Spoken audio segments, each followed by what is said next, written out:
வணக்கம். இப்போ இந்த வீடியோ ப்ரெசன்டேஷனில் நம்ம எம்சிஎக்ஸ் க்ரூட் ஆயில் மார்க்கெட்டில் இன்றைக்கி எப்படி ட்ரேட் பண்ணலாம் அப்படின்றத பற்றி பார்க்குறதுக்கு முன்னாடி நேற்று மார்க்கெட்டில் என்ன நடந்தது, நம்ம என்ன எதிர்பார்த்தோம் அப்படின்றத பற்றி பார்க்கலாம். நீங்கள் பார்த்துட்டு இருக்கிறது க்ரூட் ஆயிலோட 7 நிமிஷம் கேண்டில் ஸ்டிக் சார்ட். இந்த கேண்டில் ஸ்டிக் தான் நேற்று மார்க்கெட்டோட ப்ரைஸ் ஓப்பனிங் 3650 பக்கமாக ஓப்பன் ஆகிருக்கு. நம்ம என்ன எதிர்பார்த்தோம்னா பையிங்க்கு சாதகமாக இருக்குன்னு எதிர்பார்த்தோம். இந்த புதிய கான்ட்ராக்டில் 3220 60 அப்படின்ற இந்த இடத்த பற்றி தெளிவாக பார்த்துருந்தோம். இது ஒரு ரிஸ்க்கான ஒரு பொசிஷன் அப்படின்றதையும் முன்னதே குறிப்பிட்டிருந்தோம். ஏன்னா நம்ம ட்ரெண்டை முன்னாடியே பிடிக்கிறதுக்கு ஒரு முயற்சி எடுக்கிறோம் அப்படின்ற காரணத்தையும் தெளிவாக சொல்லியிருந்தோம்.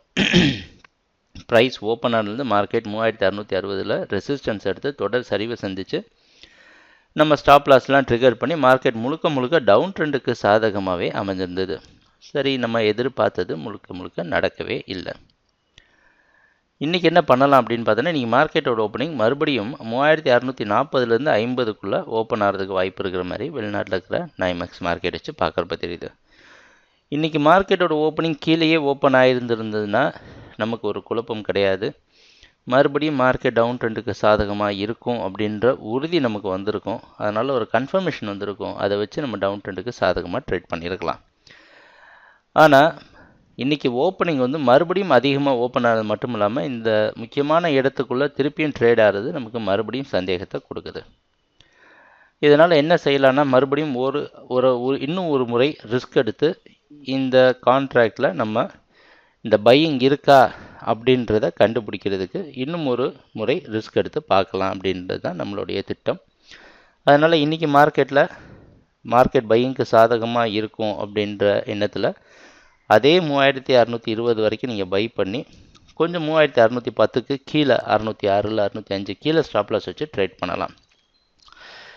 நீங்கள் கேட்கலாம், எதுக்காக மறுபடியும் பையிங் சைட்லேயே போகணும் அப்படின்ற ஒரு கேள்வி வருது. எதனால் அப்படின்னு பார்த்தீங்கன்னா, கடந்த 2 கான்ட்ராக்டை நம்ம பார்த்துட்ருக்குறோம். கொஞ்சம் குறிப்பிட்டு சொல்லணும் அப்படின்னா 3560 அப்படின்ற விலையை போன கான்ட்ராக்ட், இதுக்கு முன்னாடி கான்ட்ராக்ட் எல்லா இடத்துலையும் பார்த்துருந்தோம். அந்த கான்ட்ராக்ட் முடிவடைகிற நேரத்தில் இதே மாதிரி தான் மார்க்கெட் மேலே போக முயற்சி எடுத்து பலன் கொடுக்காமல் கீழே வந்திருக்கு. ஸோ அதனால் மறுபடியும் எவ்வளோ தான் விலை சரிவை சந்திச்சிருந்தாலும் அதால் முழுக்க சரிவை சந்திக்க முடியல. அதனால் திணறி மேலே போக முயற்சி செஞ்சிட்ருக்கு. அதனால் என்ன பண்ண முடிவு பண்ணியிருக்கோம் அப்படின்னா, மார்க்கெட்டில் ஏதாவது பையிங் இருக்கா அப்படின்றத முதல்ல கண்டுபிடிக்கணும்.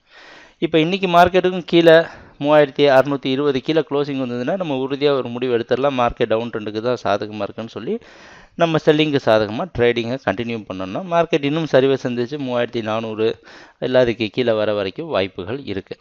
அதனால் அந்த இடத்துல நம்ம பிடிச்சிக்கலாம். இப்போ பையிங்க்கு சாதகமாக இல்லாமல் நம்ம பண்ணணும்னு என்ன நடக்குன்னா, மார்க்கெட்டில் இந்த 660க்கு மேலே ஒரு பிரேக் அவுட்டாக கருதப்படுது. அதனால் இதை உடச்ச உடனே மார்க்கெட் 3700 720க்கு மேலே போயிடும். அதுக்கப்புறம் ஸ்டாப் லாஸ் எப்படின்னாலும் 600 பக்கமாக தான் வைக்கணும். ஸோ இந்த ஸ்டாப் லாஸ் இவ்வளோ பெருசாக வைக்கணுமே அப்படின்றதுக்காக மட்டும் இல்லாமல் முதல்லையே இந்த ட்ரெண்ட் ஐடென்டிஃபை பண்ண முடியுமா அப்படின்றத கண்டுபிடிக்கிறதுக்கு தான் இந்த ஒரு ரிஸ்க்கான ஒரு பொசிஷன் எடுக்கிறோம். நேற்று மார்க்கெட்லேயும் குறிப்பிட்டு தான் சொல்லியிருந்தோம், இது ஒரு ரிஸ்க்கான இடம் தான், நம்ம ட்ரெண்டை முன்னாடியே பிடிக்க முயற்சி செய்கிறோம் அப்படின்ட்டு. தொடர்ந்து பார்ப்போம் ட்ரேடிங் நடக்கிறப்ப என்னென்ன மாற்றங்கள் வருதுன்னு. எங்கள் வீடியோ ப்ரெசன்டேஷனை தொடர்ந்து பார்த்துட்டு வந்ததுக்கு மிக்க நன்றி, மகிழ்ச்சி, வணக்கம்.